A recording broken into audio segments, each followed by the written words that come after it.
Hola, somos las hermanas Lara, Laura y María Lara Martínez.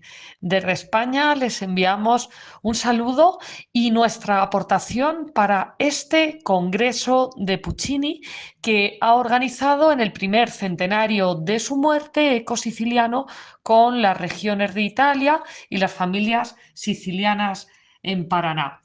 Es para María y para mí un honor participar en este congreso que va a recordar, a conmemorar el primer centenario de la muerte de Puccini, uno de los más afamados compositores y creadores de ópera con un estilo conocido por la emotividad, por la belleza. Es autor de algunas de las óperas más populares y representadas en todo el mundo. Cuando uno piensa en ópera, automáticamente, pues es difícil no pensar, no evocar a Puccini. Una de las características más destacadas de su música es la habilidad que tuvo para transmitir emociones profundas a través de las partituras. Creaba atmósferas evocadoras, también dramáticas, a través de la orquesta, de los efectos de sonido y sin duda los personajes, como veremos más adelante, de las óperas de Puccini son personajes complejos, llenos de conflictos, con contradicciones, a veces al espectador le gustaría que tuvieran una evolución psicológica mayor, que consiguieran superar sus propios traumas, sus propios complejos, pero en fin, así son esos personajes. Cada uno pues es hijo de su tiempo, de sus circunstancias y Puccini quiso que sus personajes fueran complejos y también que conmovieran al espectador. Gracias a ese estilo único, y con un universo emocional muy fuerte, las óperas de Puccini son obras maestras y un tesoro musical de la humanidad. El 29 de noviembre de 1924 falleció Puccini. Ahora, en 2024, lo recordamos, aunque realmente evocado, pues es todas las semanas en aquellos escenarios, en aquellos teatros, en aquellas óperas, en esos palacios de la música, donde sus personajes vuelven a cobrar vida. Nos queda eso, el querer liberar a los personajes de los traumas, de las cadenas, de las condenas, de las ataduras emocionales, pero desde la butaca es imposible conseguirlo. Y nos referimos a Puccini, que, como en estas jornadas estamos explicando, fue autodidacta, aunque también recibió una esmerada formación musical que comenzó en su propia familia y con las primeras lecciones de piano con el maestro Angeloni en su ciudad natal.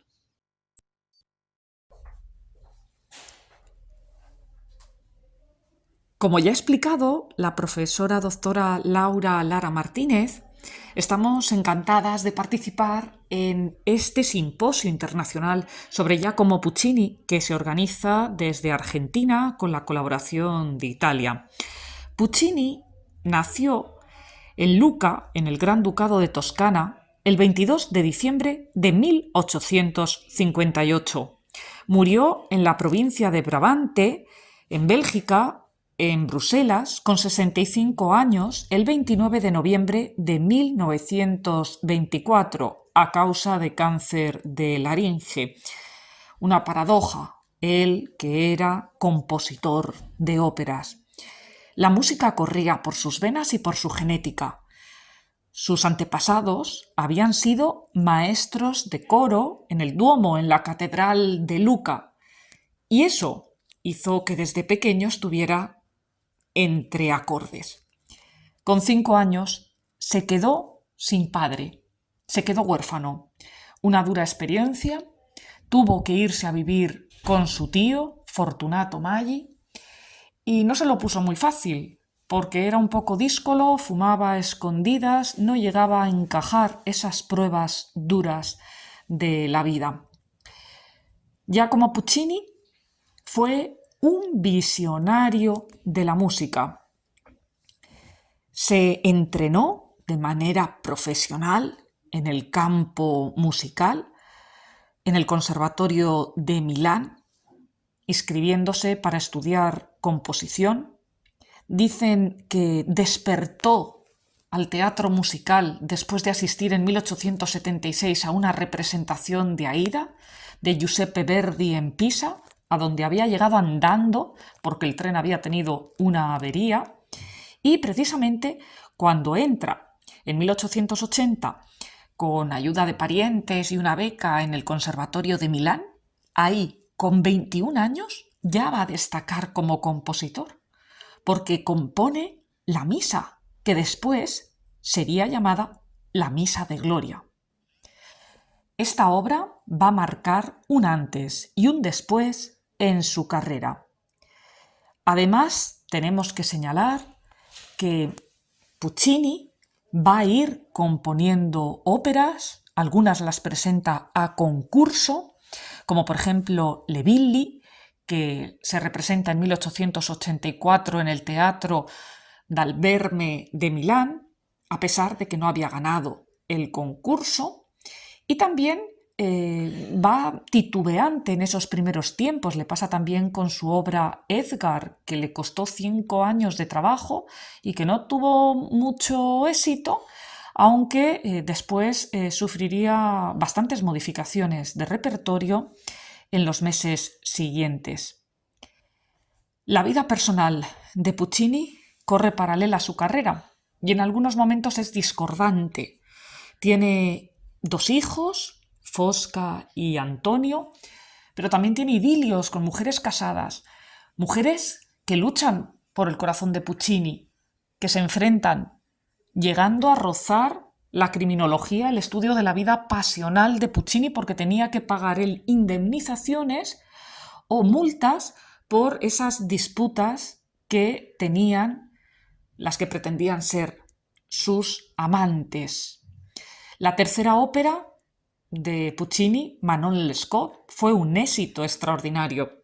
Recordamos en nuestras conferencias en el Congreso Internacional de Historia Comarcal en Valencia, en la Universidad Católica de Valencia, Laura y yo explicábamos el teatro de Carlo Goldoni del siglo XVIII entre los canales de Venecia y utilizábamos para ilustrar esas obras del teatro de Goldoni y del inicio de las vacaciones en las villae, en las villas, imágenes de escenografías de Puccini, precisamente de los salones de Manon Lescaut. Y de ese modo van surgiendo los libretos de 3 óperas famosísimas de Puccini. Por ejemplo, La Bohème, también Tosca y Madame Butterfly. Puccini y el enigma del tiempo, porque el tiempo discurre por las partituras musicales, pero también Puccini manejaba prodigiosamente el tiempo, en el sentido de que tan pronto nos lleva en su etapa final a la China milenaria de Turandot, como habla de la antigua Roma, de los salones de París, de su propio tiempo. Tiene el proyecto de hacer una obra sobre María Antonieta. Mientras tanto, se adentra incluso en el western con La chica del oeste en 1910 y además es permeable a los movimientos de su época. Intentó también colaborar con el poeta Gabriel D'Annunzio, que es uno de los más significativos del tránsito al siglo XX en Italia. Además, también tenemos que señalar la influencia de Dante en Puccini, por ejemplo, en el tríptico, en esa composición en 3 obras con tono de elegía. Turandot será la ópera inconclusa de Puccini. Va a haber ponencias en este simposio específicas sobre Turandot. Y también tenemos que mencionar esos amigos personales que tiene Puccini, desde tenderos hasta terratenientes. Y ahí aparecen reyes. Amadeo de Saboya había sido rey de España, siendo italiano, y eso le pasó factura, lamentablemente. Nunca llegó a ser comprendido por el pueblo español, lamentablemente, porque pudo ser un buen rey, pero ni a él ni a su esposa, María Victoria del Pozo de la Cisterna, le dieron los españoles la oportunidad de ser conocidos. Y cuando en 1890 muere en Turín, el 18 de enero, Amadeo de Saboya, en una sola noche, con el dolor que siente por la muerte de Amadeo de Saboya, Puccini compone una obra, Crisantemi. Es una obra diferente a los Requiem de Chopin y de otros autores. Es una obra diferente porque no es para trasladar el féretro. Es una obra para velar a un ser querido, para velar a un alma, no con un tono protocolario, sino con un tono intimista. Y tenemos que señalar que precisamente sería el automovilismo una de las pasiones de Puccini, que casi lo puso al borde de la tumba en algunos momentos por accidentes, pero que sin embargo, solo unos años antes de su muerte en 1924, hizo una ruta por Europa con amigos suyos, como si de los autos locos se tratara. Italia está unida a Puccini y Puccini a Italia, como decimos, a través de numerosas ciudades. Roma, su Luca natal, Turín, Venecia, Milán. Precisamente me encuentro en Salamanca como profesora de Geografía e Historia de secundaria y bachillerato en el Colegio María Auxiliadora de los Salesianos, orden fundada en Italia, en Turín, por San Juan Bosco. Personajes contemporáneos a Puccini en un tiempo en el que Italia estaba empezando a unificarse y empezaba a convertirse en esa nación actual, pero con una rica historia, también con la emigración argentina que dio pie a estas comunidades interculturales en las que nosotros nos encontramos en Eco Siciliano.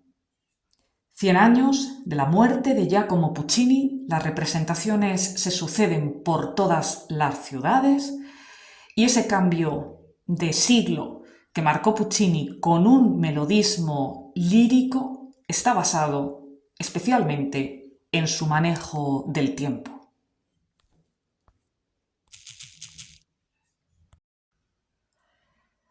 Y para este centenario conmemorativo de Puccini, una reflexión sobre la ópera Tosca. Ambientada en Roma en 1800, aparece, mientras pinta un cuadro de la Madonna en la iglesia de San Andrea della Valle, el pintor Mario Caravadossi, amante de la celosa Tosca. Accede a ayudar al prisionero político Angelotti en su fuga. El jefe de la policía, Scarpia, cuyos objetivos políticos ocultan un raro sadismo, se lanza a la persecución y pronto descubre la implicación de Caravadossi. La única forma de lograr sus fines es utilizar a la bella Tosca, blanco de sus obsesiones, en toda la conjura. Caravadossi es detenido y Scarpia cree por un instante poseer a la bella Tosca, justo antes de que ella lo apuñale. Aunque Scarpia muere, sus sombríos planes sobreviven a su persona. Y cuando Tosca piensa que finalmente puede liberar a su amado Mario, este es ejecutado.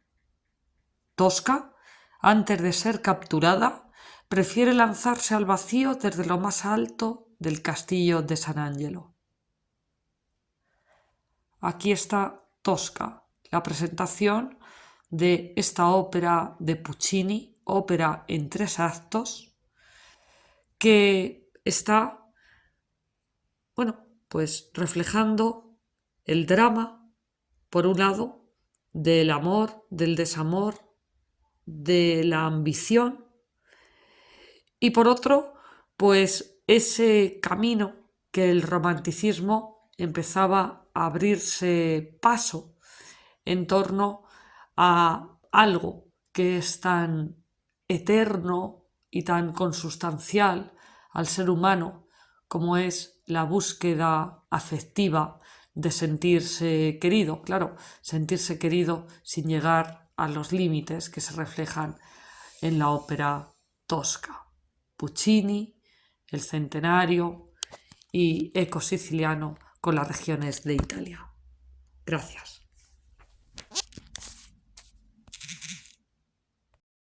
Se levanta el telón para escuchar las conferencias y la música sobre Puccini, con compañeros distribuidos por distintos puntos del planeta y congregados a través de esta iniciativa de familias sicilianas en Paraná. Un saludo de las hermanas Lara desde Salamanca y desde Guadalajara, en España. Gracias.